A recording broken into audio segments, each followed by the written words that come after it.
Okay, let's dive into this. Today, we're going to dig into a really fascinating source that argues there's a hidden structure to our economy, an intentional design that it actually calls the architecture of inequality.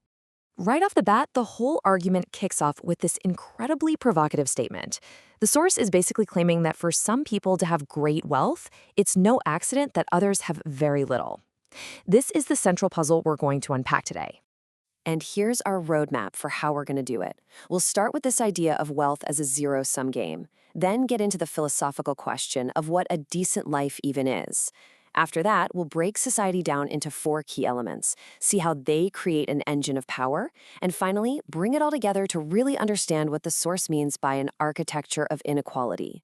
So let's start with that core claim. The source frames wealth not as a bigger pie that can just keep growing for everyone, but as a system that by design has fixed winners and losers.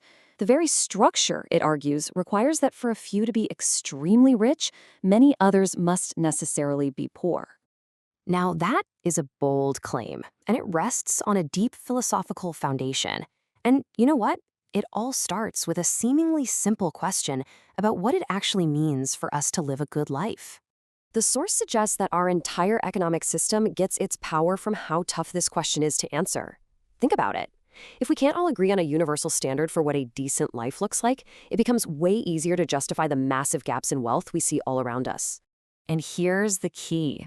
The argument used against setting some kind of universal standard is the idea of natural human differences.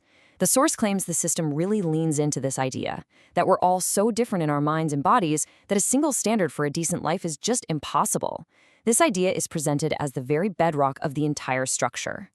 So, to really get how this works, the source deconstructs society into 4 core components. Let's take a look at each of them one by one. These are the 4 building blocks of the whole argument: our natural differences, our sense of individuality, our innate need for interdependence or social cohesion, and finally, the organizing force of power. First up, differences. The source treats this as just a simple natural fact. We're all varied. Of course we are. But in this system, these natural variations get turned into a tool for comparison, a way to rank people, especially when it comes to social and financial status. Second is individuality. This is our sense of self, our ego. The text points out that this is often framed as being in a constant battle against the group. You know, that classic tension of the individual versus society. And the natural flip side to individuality is interdependence or social cohesion. This is the simple reality that we're social creatures. We live together. It's the force that creates unity and connection. It's the glue. Now, what's really interesting here is how the source contrasts these 2 forces. It argues that the system actively promotes individuality among the masses, which creates separation, and at the exact same time, it claims our social cohesion, that powerful sense of connection, is deliberately weakened. And that brings us to the 4th and final element, power. The source defines power not just as being in charge, but as the active, organizing force in society.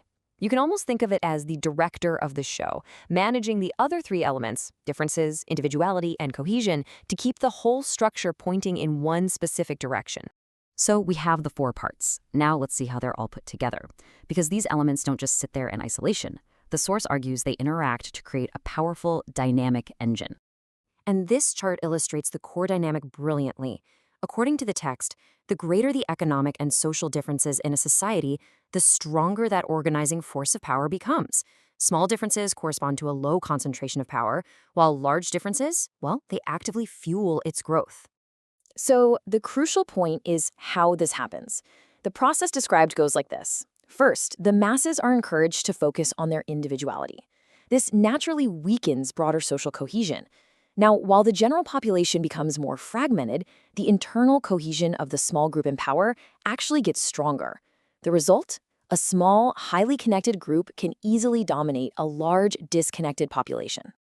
And now we can bring the entire argument full circle to see how this engine produces what the source calls an intentional architecture of inequality. The final structure, then, looks like this.